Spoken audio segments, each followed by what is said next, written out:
Now starting. All attendees are in listen-only mode.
Today's session is a little bit unusual because Okay. How about now? Can you hear me now? Is the sound working now?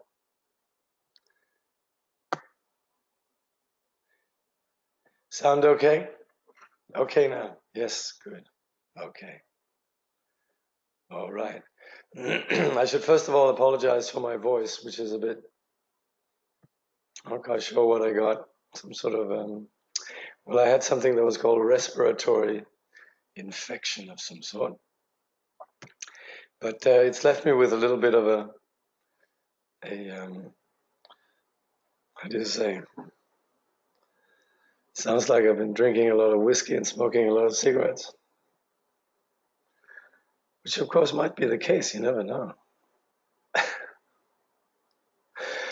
Anyway, so far so good. So let's just see how far we can go with this. So, so presently in our study, the Wishfulfilling Jewel, which is the study of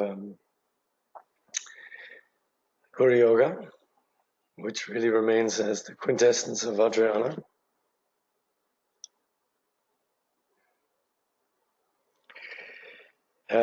In the context of our Guru Yoga study, we've reached to the receiving of the empowerments.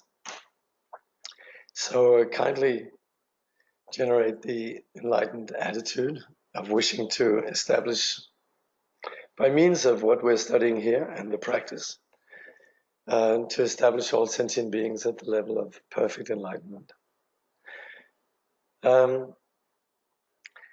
Looking at our lineage master, this week's lineage master, it's someone called Nyangwen Tingzin Zangpo. And when Buddhism was imported to Tibet, officially, it had already been in Tibet. It had been around Tibet for a few generations from the time of King Songtsen Gampo in the 6th century. And the Tibetans had great veneration for some Buddhist scriptures, which are said to have miraculously appeared on the roof of King Songtsen Gampo. And also King Songtsen Gampo was very much influenced by his two wives. One was from Nepal, and one was from China. But on this basis, he had a lot of veneration for for Buddhism. So there was already, you could say, preliminary movements in Tibet towards Buddhism. But at the time of King Trisong Detsen, which is then in the 8th century, Buddhism was imported, what we could say in its entirety, and essentially became the principal spiritual path in Tibet. But a key figure, someone who, like I said last time, he was a bit like, at the time of the Sun King, Louis XIV, there was a Cardinal Richelieu who sort of managed everything in France behind the scenes. And Nyangwen, he was a bit like that. He was a mature person when King Trison Detsen was young, and he was the one who advised King Trison Detsen to import Buddhism to Tibet. Trison Detsen, of course, was also driven by his aspirations from previous lives. So we say at the time of building the Bodhnath Stupa, then the four sons of the woman who initiated this, they all aspired to bring Buddhism to Tibet, and one of these was then the previous incarnation of King Trison Detsen. But Nyangwen was then, and I believe he's also one of the 7 persons who first took ordination. I'm not entirely sure about that. But we say that the first thing that happened when they invited Buddhism to Tibet was that they invited a very great master called Shantarakshita. And Shantarakshita was one of the really great figures of Mahayana Buddhism in India. And he came to Tibet and ordained 7 monks to see how they would do. And I think Nyangwen was one of them. Anyway, he was very famous as someone who could stay in samadhi for a long time. The traditional records, they say actually he could stay in samadhi for years at a time. And certainly he became a very close student of Vimalamitra. And we say that the Vima Nyingtik, the heart essence of Vimalamitra, which basically were the Nyingtik teachings that we've been looking at that came down from Karab Dorje to Manjushri Mitra to Sri Singha, and then to Vimalamitra and also Jana Sutra, that these teachings then, these very profound teachings were then kept in a few volumes of scripture. And it said that Vimalamitra passed this on to Nyangwen, who constructed a temple north of Lhasa. I've never been there. I'm not even quite sure where it is. But anyway, this is very sacred to Vimalamitra's teachings, where then he hid these Nyingtik teachings. And this was constructed by, this temple was constructed by Nyangwen. And then Nyangwen was also the first of the Buddhists, of course, in the Burn Shangchung, the Shangchung tradition of Burn. We have persons that attain rainbow body from previous times, but certainly, according to the Buddhists, then Nyangwen was the first Dzogchen person who attained the rainbow body. And if you go to Lhasa, just across from the Potala, there's a place where the old medical school used to be. It's called Chakpuri, and it was founded a little over 100 years ago, and it is not there anymore. It was shot to bits during the uprising, or rather the suppression of the Tibetans in 1959. But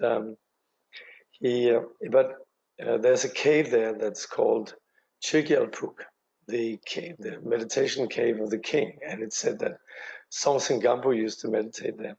And it's in this cave then that Nyangwen, he passed into the rainbow body. So he's quite significant. Of later incarnations, I'm not quite sure. The only one I know is who was viewed as his incarnation, but I'm sure there's several, was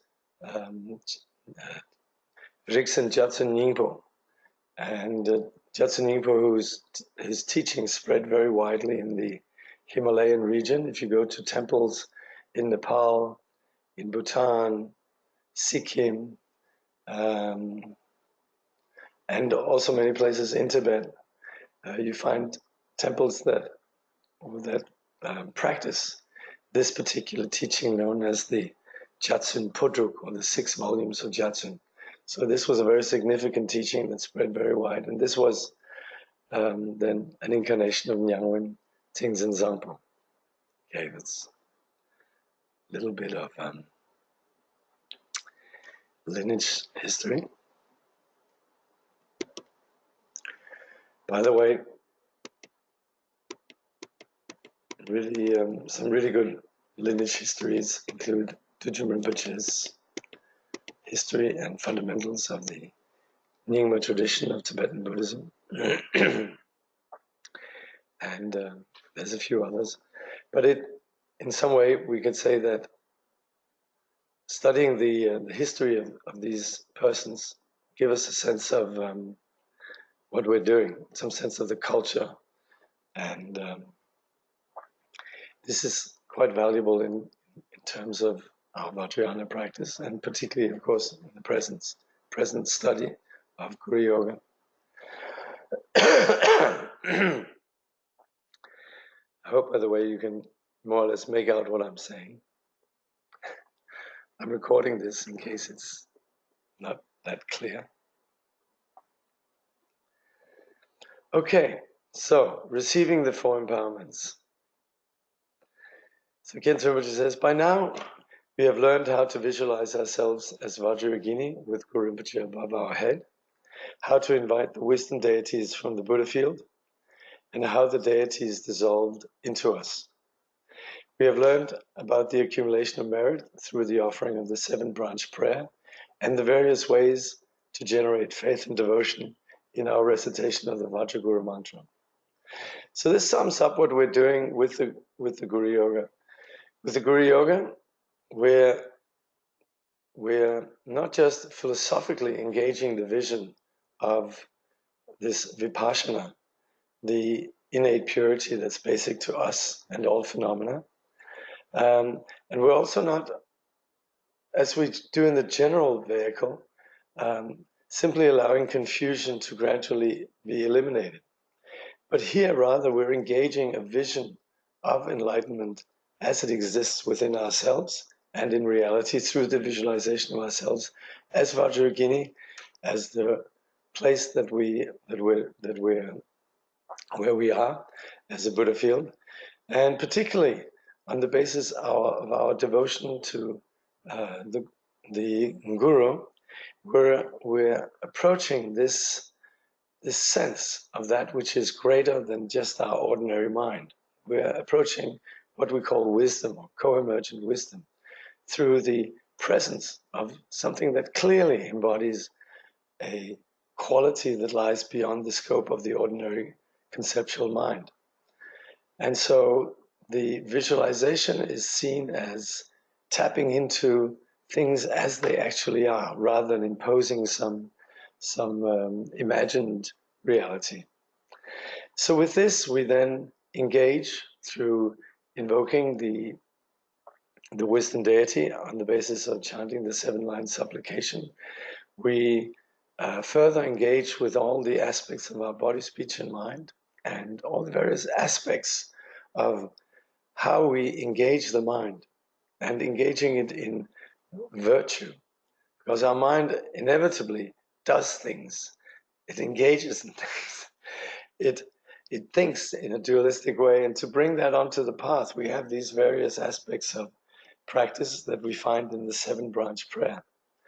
And then we bring all of this together in an essentialized form, in simply just the devotion to the teacher.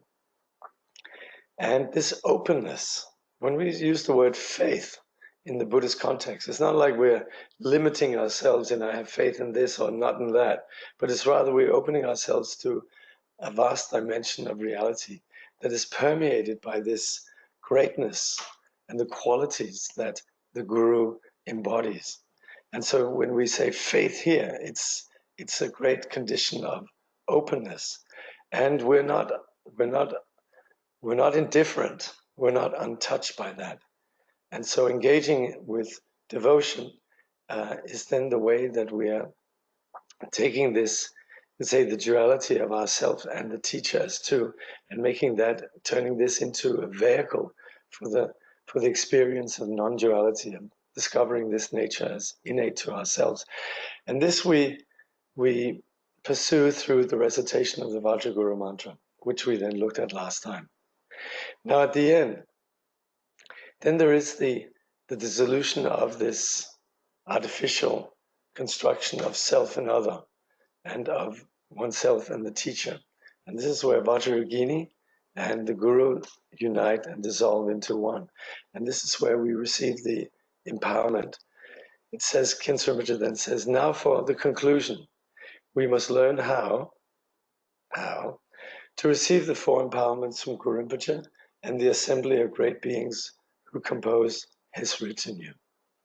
So we're going to receive the empowerment from Guru Rinpoche, but of course, inseparable from Guru Rinpoche, all the great masters of the lineage, all the great masters from the time of Guru Rinpoche. And in general, we would consider that all the Buddhas of the past, present, and future, all the Bodhisattvas, all the Dakas, the Kinis, the deities of the three roots, the four classes of Tantra, and so on, all of these are of a single nature, a single wisdom. And it's this nature that we then fuse with by means of receiving the four empowerments. The Sanskrit word that we translate into English as empowerment is abhisheka, which means both to rend and to fill. The abhisheka rends or tears away the veils of ignorance and fills us with the blessings of the body, speech, and mind of the Guru. So this, of course, is basic to everything we're doing on the Buddhist path. We're eliminating what veils, and we're uncovering that which has been veiled. And so we're with the receiving of the abhisheka, the teacher purifies us of the obscurations through the blessings, through our trust in the teacher. The teacher is showing us something about reality that we hadn't seen before. And at this point, then we're inspired and have the sense of the presence then of the qualities of the teacher's body, speech, and mind. So Khyentse Rinpoche continues, we speak of this as an empowerment because through it we become empowered to cultivate particular spiritual practices that will ultimately blossom into realization. Thus, the empowerment is both a permission and a blessing. So it's something where we're authorized, and also it's something where we're no longer uniquely in dependency on the other. This blessing paves the way or provides the conditions for discovering a condition that is innate to us. And that's also when we, in modern context, we speak about empowerment, like in the context of psychology. It's very much to enable someone to have a sense of self-worth, that there's a sense of can-do. So there's both the authorization and also the sense of being trusted. To practice without having received an empowerment is like trying to extract oil by squeezing sand. So remember, this is very much a living tradition where we're in the presence of someone, and if we're there, if we're in empowerment, again it applies even if we're in an empowerment with 5,000 other people, if we're there and the teacher decides to give the empowerment, that means the teacher trusts that if we're there, we're worthy of this empowerment. So at that point, there's a living tradition, or there's a living practice of passing something on that has been taking place. So it's not like we're approaching this merely by reading a book or hearing a lecture or something. It's something that goes beyond the ordinary, you could say, intellectual practices that we have in modern education. This is certainly something that has to do with a gesture and a ceremony of being empowered. I think I mentioned the example of the Queen of England when she's given the scepter and the orb. It's about being acknowledged for having this potential. Of course, we might not have the present manifestation of all the qualities of enlightenment, but it's being acknowledged that we possess the potential. Rinpoche continues, we must first receive the empowerment from a qualified teacher, and then we can renew it again and again through the practice of Guru Yoga. So every time we do the Guru Yoga, we are receiving the empowerment again and again. And sometimes in sadhana practice, we do this in the more elaborate practice of self-empowerment. In order to receive the four empowerments, we must turn our mind towards Guru Rinpoche with a fierce and yearning devotion. So this is us generating this deep appreciation, this deep sense of openness and the sacred quality of Guru Rinpoche. And also here we are, of course, still using this very, you could say, literal and dualistic format of thinking there's somebody out there and somebody that we're relating to. But at the same time, this is what paves the way for the non-experience of non-duality. So we supplicate Guru Rinpoche with fierce and yearning devotion, and in response, Rinpoche says, Guru Rinpoche will turn his wisdom mind toward us with great compassion and loving kindness. At this point, we may include the prayer addressed to all the Buddhas and Gurus of the Longchen Yingtik lineage, which begins with the words Emaho, in the limitless and all-encompassing Buddha field.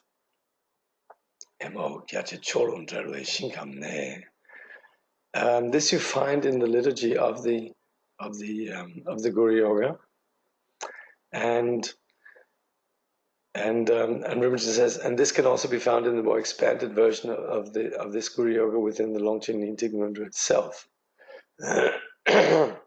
So I think if you look at, there's another work which covers this, it's a teaching also by Dilgo Khyentse Rinpoche. It's called Guru Yoga. And in there, Rinpoche goes more in detail about this. But if you look in the Longchen Yingtik Ngondro, let me just see, I have it right here.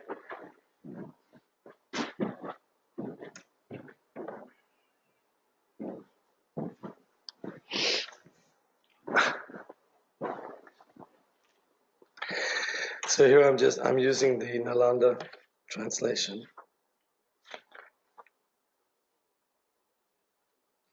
So it's in Nalanda, it's on page 31. And it's quite an extensive supplication, which is really it's a devotional supplication, but it's also very much like it's what we would call a lineage prayer as well. Sitting in this Guru Yoga, it's more referred to as, like Rinpoche says, a prayer that addresses the Buddhas and Gurus of the Longchen Yingtik lineage. But it very much contains what we find in lineage supplications in general, which are really essential actually, because we're invoking all the teachers who have gone before us, and while they are teachers and worthy of every all veneration and respect, they're also practitioners who showed us the way, and we would say their example. Their example is there not just for us to adore them, but very much to see how it was done. And so we supplicate these, and particularly with regards to in regards to that, we also make aspirations. So we make the aspirations basically in the edition we have here on page 31 and 32. It invokes all the teachers of the lineage. But then from page 33 on page 34, then it very much is a supplication where we're quite specific about aspiring to accomplish the stages of the path. So it's like we have a wish list, if you like, where we aspire, and this also gives us some idea of the nature of the path. But it's the increasingly subtle practice of the four empowerments, the perfecting of the world as mandala, and the perfecting of the innate qualities of Nadi, Prana, and Bindu, and perfecting of the innate qualities of the primordially pure mind. And so all the qualities of the path of the Longchen Yingtik then become the object of our aspirations as we chant this.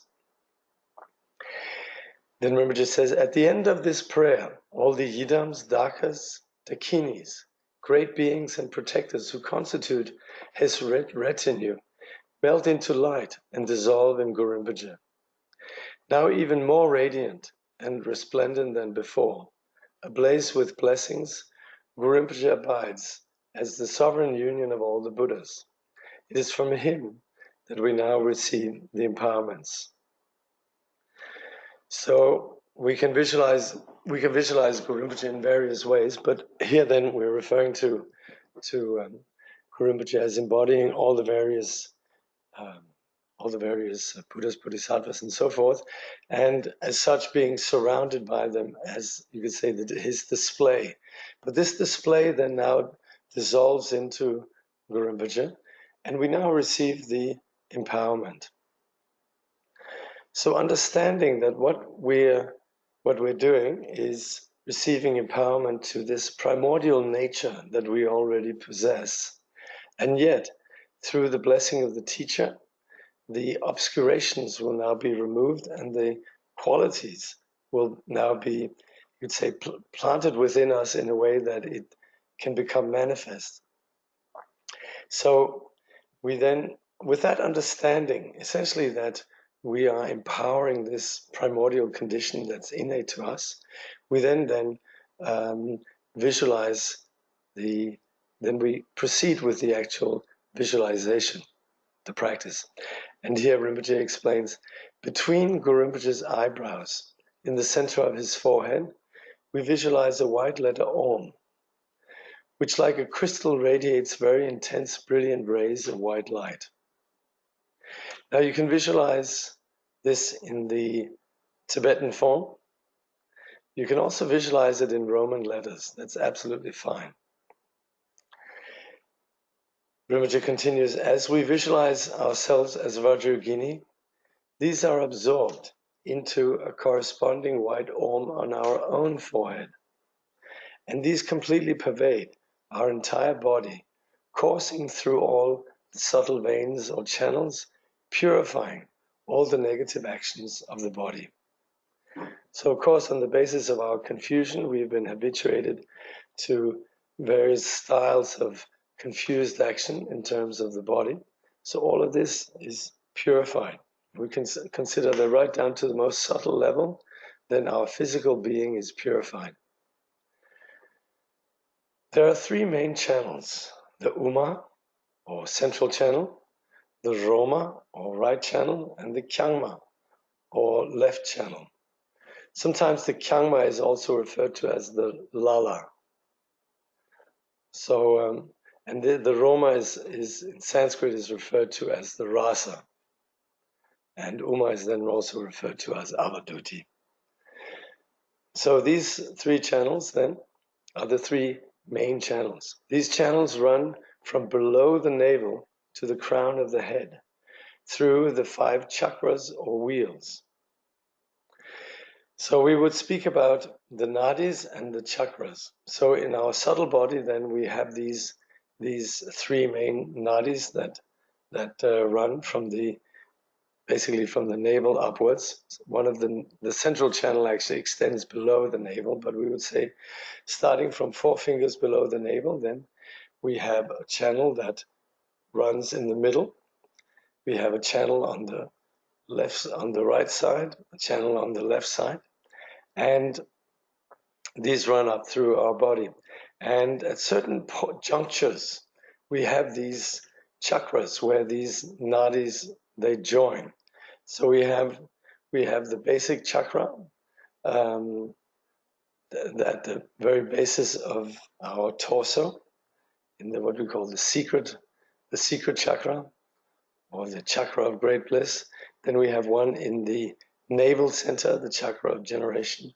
Then we have one in the heart center, we call this the Dharma chakra. Then we have one in the throat center called the enjoyment chakra. And then we have one called the chakra of great bliss. Actually, one in the bottom we refer to as Dichong Koro, actually the chakra of preserving bliss. And the one in the forehead we refer to as the chakra of great bliss. Anyway, these 3 nadis and 5 chakras are then basic to the understanding of the subtle body. And then we say, Khyentse Rinpoche says, at the forehead is the chakra of great bliss. Yeah, at the throat is the chakra of enjoyment. At the heart is the chakra of dharmas or phenomena. At the navel is the chakra of formation. and at the secret center is the bliss-preserving chakra. Okay. From these chakras, many smaller channels radiate laterally like the spokes of a wheel. So we would say these chakras, they sit within us, and we would say it's a bit like if you have an umbrella. If you imagine an umbrella, that you pull up, and then all the spokes going in the various directions. So we have then these various spokes, number of spokes in the various chakras. So we would say that from these chakras, then a lot of many different channels emanate out throughout the body. We talk about sometimes 72,000 different nadis, and these are these are basically what constitute our experience of being a sentient being. And also within Tibetan medicine, it's on the basis of understanding these nadis also that we diagnose and cure persons. In our Khyentse Rinpoche continues, in our current state of obscuration and delusion, the karmic energies, lung or winds, that bind us to cyclic existence run throughout these various channels. So together with our mind, then we have energy also. And this energy, when it's tied up with the deluded condition of fixating on self and projecting other and being caught up in this dualistic, painful condition, then it leaves imprints on our ground consciousness. And it's this that ends up becoming basic to our experience of how we, as an ordinary sentient being, we conduct ourselves. And it's on the basis of this deluded energy that we are continually perpetuating patterns that we have been perpetuating for a very long time. So this energy is what we call karmic energy, or lung, prana, karmic prana. And so the skillful way of the Vajrayana is that we can work with this energy, and through various practices of yoga, we can actually free ourselves through working with this energy and purifying this energy. So Khyentse Rinpoche says, in order for us to emerge from delusion, these energies must be purified and transmuted into wisdom energy. So when we work with these, then the original condition of these energies are seen for what they actually are. And this is where we speak about transmuting this energy into wisdom. So basically it's where we transmute, or we liberate, the confused mind into the condition of wisdom. When we receive the blessings, which stream out as rays from Guru Rinpoche's forehead into our own, all the impurities of these channels are cleansed. At the same time, we receive the blessings of the Vajra body of Guru Rinpoche. Now, if you're hearing this for the first time, don't worry. This is something that you'll come across again and again. It's like when you move into a new neighborhood, it all seems rather overwhelming, and you also know that sooner or later you're going to be able to, you'll find your way home, and everything will become very familiar. So once you've been living in the neighborhood of Vajrayana and Guru Yoga and so forth, all of these reference points and all these terms will become very, very ordinary and very workable.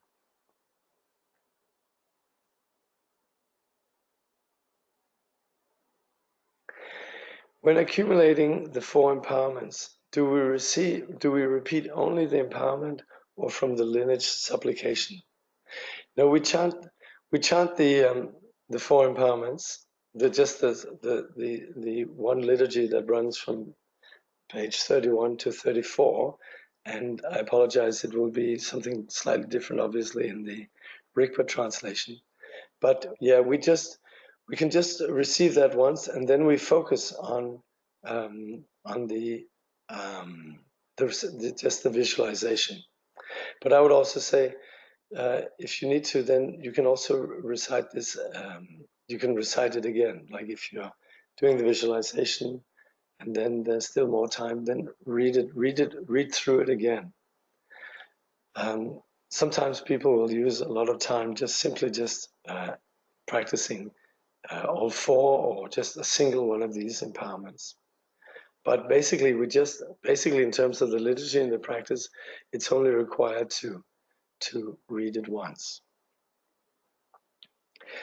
The first of the four empowerments, or initiations, is the vase initiation, which we normally receive from the teacher while visualizing the main deity of the whole mandala as being within the vase, used during the empowerment ritual. The mandala then melts into nectar, which completely fills the vase, and we receive the blessing from this vase. In this case, through the absorption of the rays of light into our forehead, we renew this first initiation. So when you receive empowerment, pretty much any empowerment, it generally involves the four empowerments, in which the first is called the vase empowerment, and this is what Rinpoche is describing here, where we then receive the empowerment from the teacher, who places the vase on top of our head and also gives us some of the water, the purified water from the vase. However, here we consider that we receive this through the visualization of white light from the forehead of Guru Padmasambhava into our own forehead. So through this, the vase empowerment, or the first empowerment, we are empowered to do the various meditations, sadhanas, and visualizations of the development stage, such as those involving the peaceful and wrathful deities. Through this blessing, the seed for becoming a Vijayadhara of total maturation is planted within us. So the empowerment that we receive here when we're doing the Guru Yoga, we just think that this sows the seed for us for doing all the various Vajrayana practices of sadhana, Vajrayana, you could say yoga, Vajrayana methods. But again, this is more general, and when it comes to the particular sadhanas, again, then we do need specific empowerments. But this gives a sense of just being a vessel for all of these practices. Now, when we talk about the Vijayadhara of total maturation, we talk about this as one of the ways in the Vajrayana that you speak about the path to enlightenment, like in the general, like in the Shravakayana, we talk about the what's it called, the 4 level, or the 4 and the 8 levels of the before becoming an arhat, becoming a stream enterer, a once returner, non-returner, and so forth. In the Mahayana, we speak about the 10 bhumis of the Bodhisattva, and here in this context of the Vajrayana, we speak about 4 Vijayadhara levels. So we first have the level of becoming the Vijayadhara of total maturation.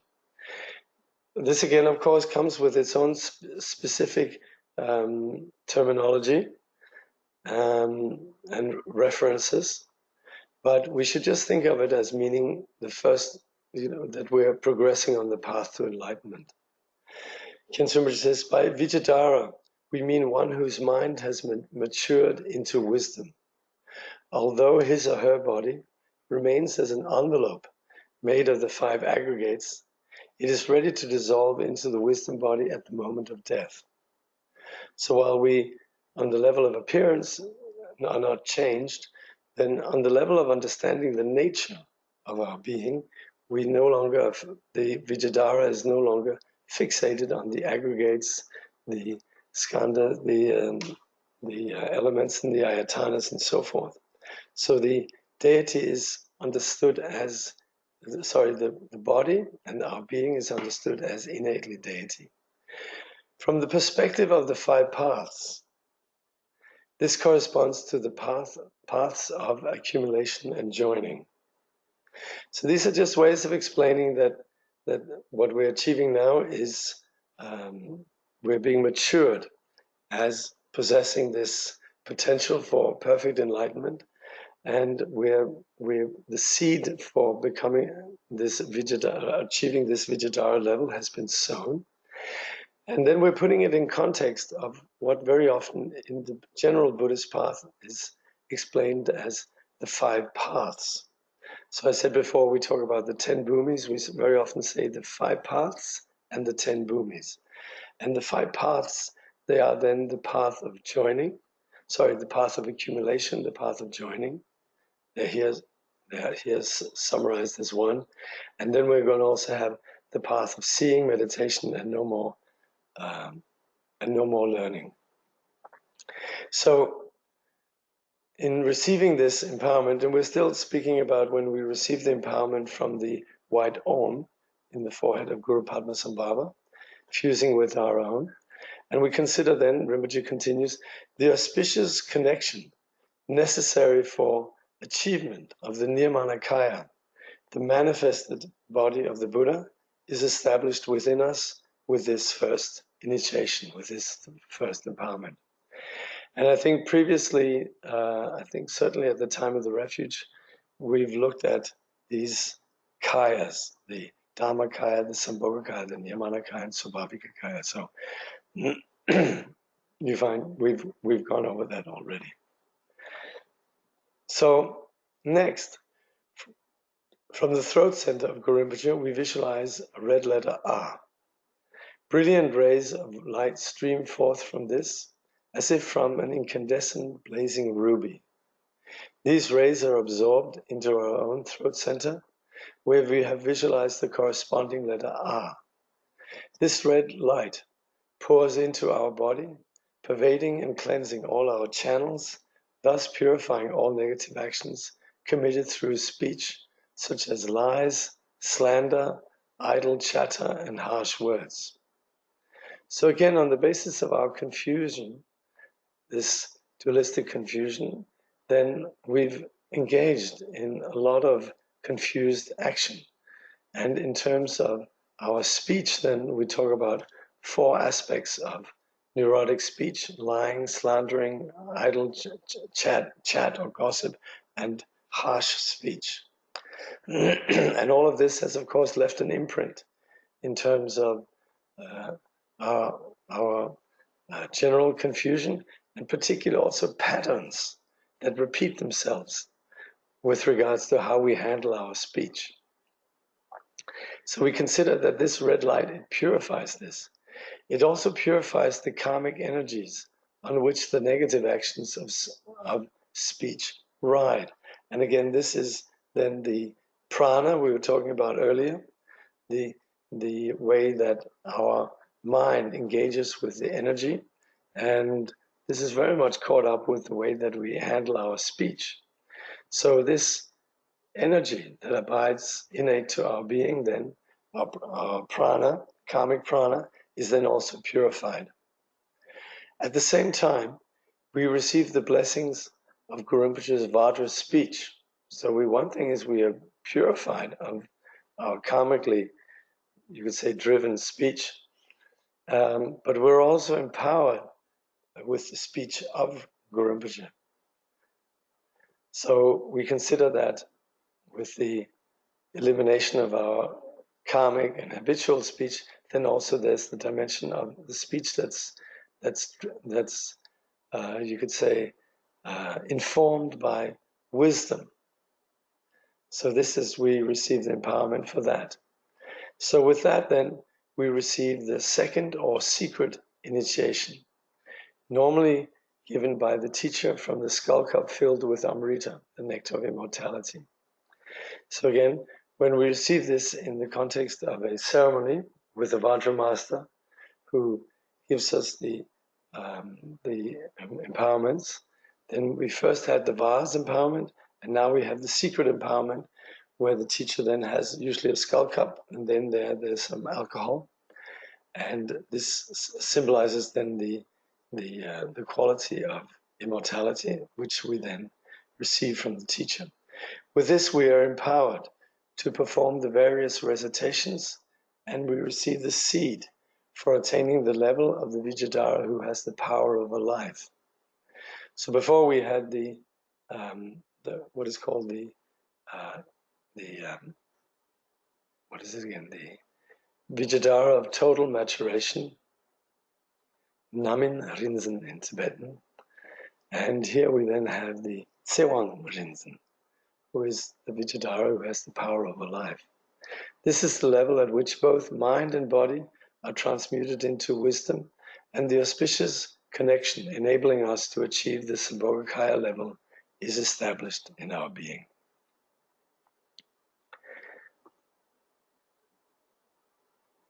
Okay. As you can hear, my speech clearly infected by a lot of, how do you say, past negative actions and so forth, is not working so well. So I think that I might just give it a rest at this point. I'll be traveling next week, but I foresee that it should be possible to do the webinar.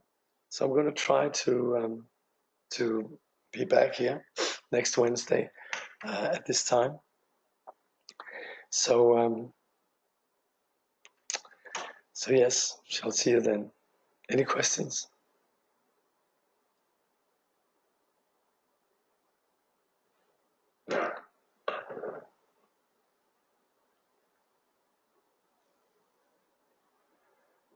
Okay. Okay. All right. Good.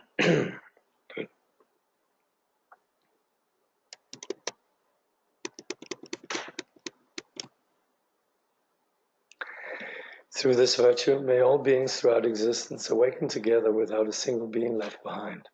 In the pure realm of the luminous essence, the ground of the great perfection, may they remain inseparable from the kayas and wisdoms.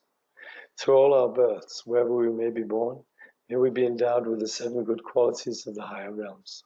As soon as we are born, may we meet with the Dharma and have the freedom to practice it properly. At that time, may we please the holy gurus and practice the Dharma through the day and night. Realizing the Dharma and accomplishing its essential meaning, may we cross the ocean of existence in that life. Thoroughly teaching the holy Dharma in this world, may we never tire of accomplishing the benefit of others. By this vast benefit of others, without partiality or bias, may all attain Buddhahood together.